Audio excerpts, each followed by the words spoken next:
talk with you about anything that matters. And we don't for a minute ever want you to think that we don't think that the things that you are living, that the issues that you are contemplating, or the situations that you are standing in are not important, because every single one of them is. But we do want this gathering to be a sort of mental, if you want it to be for you, we can't do it for you, but we can intend it in terms of what we are offering. We would like it to be a sort of mental turning point where you decide you're going to start looking forward to what's coming with more enthusiasm as you detach more and more from anything negative about what is. Because you've been sifting through the data of life, and you've been launching these rockets of desire. Whenever you know what you don't want, you, for a moment, know what you do want, even though it's a vibration you haven't practiced, and even though it's a vibration you cannot sustain.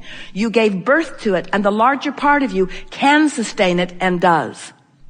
So when an idea comes to you, no matter how fleeting it is, the larger part of you holds that idea in vibrational frequency. It's like a beam of light that is forever held for you to tune yourself to. And if you care about the way you feel, then you're more likely to find yourself moving closer and closer to the frequency of it until it will breathe life into you in the same way that the rocket of desire that you launched breathed life into us. This conversation, this interaction, and this has been a conversation even though Esther's is the only voice you have heard. In other words, Esther is allowing us to demonstrate our vibrational knowledge through her voice. But you are demonstrating your vibrational knowledge through your thoughts. So we have been having a very valid, real, important conversation. Whether you are among the few hundred sitting in this room, or whether you are among those out in cyberland who are tuning in. This live broadcast, this worldwide live broadcast, the lives that you have been living, the contemplation that you've been offering, the words that you've just heard now, have caused an expansion of this universe, because this conversation has never been before until all of the universe. We don't come forth to express to you because your lives are broken and need to be fixed, because they aren't. We do not come forth because there is something that you are doing wrong that you need to correct in order to live the life in the way that you intended it to be. Nothing like that is going on. We come forth because you are the creator of your own reality, and most of you don't really know it and aren't really understanding how that is so. And until you get that life has caused you to ask for things that you're not a vibrational match to, and until you figure out how to now be a vibrational match for the things that you've been asking for, you can't complete the cycle of life thought by thought that you've been wanting. We are eager to talk with you about anything that is important to you. There is nothing off limits. We call it the hot seat, but it really isn't all that hot. Don't worry about the way it unfolds. It is our promise to you it will be perfect. And we say happily for ourselves that every question that we've posed here today will be answered and demonstrated by the conversation that we now have. Your life experience is about to give life to all of these words that you have just heard. And oh boy, what's coming for you in the next days and weeks and months is going to amplify this new knowledge that you are gathering up in these words, in this conversation. It's going to be a high-flying good next year. So how do you know when you are a vibrational match to what is wanted? You feel great. You have clear mind. You feel enthusiasm. How do you know when you're opposing it? You don't feel so good. When you feel anger, you're not a match. When you feel defensive, you're not a match. When you feel bored, you're not a match. When you feel exhilaration, really a good match. When you feel love or appreciation, really good match. When you feel interest in something, you're a really good match, you see. So how is it that your emotions are such clear indicators, such clear, always accurate indicators? Because your emotions, like all of your senses, indicate the vibrational relationship between who you really are and what you've been asking for, and what your habit of thought, well, that's not really fair, what your in this moment thought, which may not be your habit. You might have just stumbled on it just now. You might be testing out that habit of thought. You might have heard it. Someone might have said it. You might be repeating it. But for the most part, you're not coming up with new resistant thoughts. You've been carrying them around for a while. And the reason that you don't give them up easily is because you've been carrying them around for a while. So they've been your point of attraction for a while. So law of attraction's been giving you evidence of them for a while. So you have proven the validity of them to yourself. So you believe that it is real and you believe that it is true. So you keep repeating it. Because after all, you want to be truthful. Not. You don't want to be truthful about things not wanted. Esther argued with us in the beginning about that quite a bit. But Abraham, it's true. It's true. I'm only speaking the facts. I'm only speaking what is true. And we say there are a lot of true things that resonate with what you want. Focus on those true things. Because anything you focus upon, and this is the big words of the day, anything you focus upon, you will make your truth. Law of attraction will help you. Anything that you focus upon becomes your truth. So you just got to ask yourself, is this a truth I want to manifest? Is this a truth that I want to activate in my vibration? And the reason that we start there is because we want you to understand what the truth of your being really is. You were source energy before you came into this physical body, and the larger part of you still is that source energy being. And when you focus upon something that makes you feel fearful or angry or hateful, then you've activated within yourself something that is not active within the source within you. And that's why it feels so off. The feeling of hatred or the feeling of meanness or the feeling of defensiveness or the feeling of fear, any of those negative emotions simply means, it's important, but it's simple. It simply means that what you're thinking about and how you're thinking about it is a differing opinion of how source within you is thinking about the same thing. Which leads us to a really important premise that most of you are not completely aware of, that we are completely aware of, that we would like you to be completely aware of. And that is the source within you, your inner being, that which man wants to call God, is focused with you in every moment and offering an opinion about what you are focused upon. So when you hate that guy and you feel awful in your hatred, it's because source loves that guy. And we know you think source is misguided.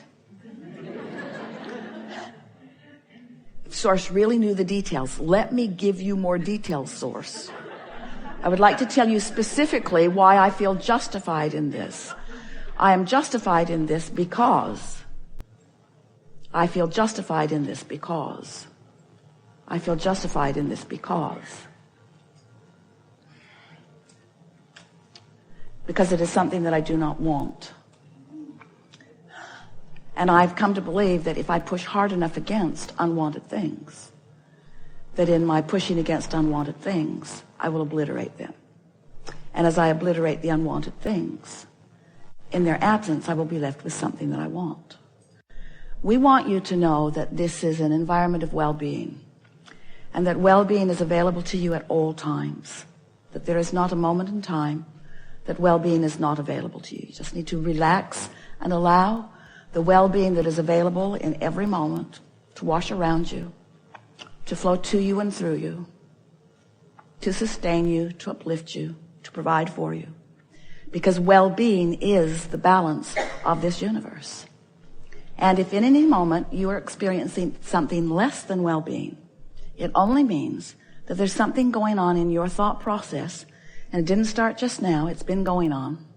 Something going on in your thought process that has you temporarily, and that is really a key word, temporarily pinched off from the clarity that is available to you, from the abundance that is available to you, from the well-being that is available to you.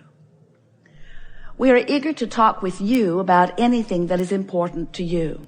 We want you to know there are a few hundred of you gathered here, and we are so appreciative of your willingness to participate with us in this way, because who you are and how you focus, what you mean, what you request, and therefore what you contribute vibrationally is the essence of what's going on in these gatherings. We said to you in the beginning that this is co-creation at its best, and it is. And we are appreciative that you have come to play with us in this way. We've enjoyed this interaction more than words can explain, and we've been way out there on the leading edge. We want to compliment you on your willingness to sit and listen to us talk incessantly about the laws of the universe and about the emotions that move through you. We know for sure that as a result of your willingness to just listen, that your vibration has been moved to a different place than it was before we had this conversation. It only takes 17 seconds of non-diluted focus in order to shift vibration, and you have been giving far more than that. 68 seconds of holding yourself in a vibration of well-being will shift your vibration, your point of attraction dramatically enough that that grid must fill in and must fill in today. So we're looking forward to the evidence that you will discover of this energy shift that has taken place as a result of this conversation. You could be unaware of law of attraction. You could have never heard of Abraham or the teachings of Abraham. You could not be making any effort to focus yourself into the things that you want. And you could live happily ever after, because it is the nature of this time-space reality that you live within. In other words, you don't need to know this in order to live well, nor do the people around you. But you are deliberate creators. And there is nothing more exhilarating for deliberate creators than to get your thoughts around what you can specifically do, how you can specifically mold the energy in order to get the results that you want. Because creators want to explore and decide and define the newness that you're reaching for. And then deliberate creators want to find a way of vibrationally allowing that which you've asked for. And nothing is more delicious than then allowing the universe to surprise and delight you in all of the ways that it will. It is our desire that as this grid fills in, and it will, it is our promise to you, that as it fills in, that you take note of the important part that you play in this deciphering process. We want you to feel happy about who you are, and pleased that you have come to decide and to ask anew. We want you to feel the appreciation that Source feels for you in the part that you play here. If it were not for you out here on this leading edge, thought would not move beyond that which it is. That's big. If it were not for you participating with one another, you would not be creating vortexes that would be the nucleus or the starting place of the generations that are being born. If it were not for your willingness to explore the contrast and reach toward that which is new, there would be no expansion of the universe. In other words, the part you play is important. But not one of you said, I will sacrifice my joy to play this important role. Not one of you said that. And when you get back to the basics of caring about how you feel and reaching for these general feelings of well-being, you will be rewarded as you have intended to be with the manifestations that you have carved out of this time-space reality. Yes, of course, future generations are going to benefit mightily by your participation here and now. But you are supposed to benefit too, and now. And there is no joy that is greater for us to experience than your conscious acknowledgement of your alignment with that which is us. When you feel that joy radiating through you, we want you to know that what you've discovered is a path to the momentum of the joy that we all feel for you. And when you get there, stop and revel in that just a little bit and acknowledge the good job you've done of getting out of the way and allowing the joy that is natural to you. We spoke a lot of words here today, and you heard almost all of them. We moved a lot of energy here today, and you felt a lot of it. The energy moved significantly here today. It might be leaving you feeling a little like you've had a workout. But what's coming in the next few days, watch for it. It is our promise that it will be evident to you. There is great love here for you. And as always, we remain stubbornly, joyously, expectantly, decidedly, emphatically, determinedly in the vortex.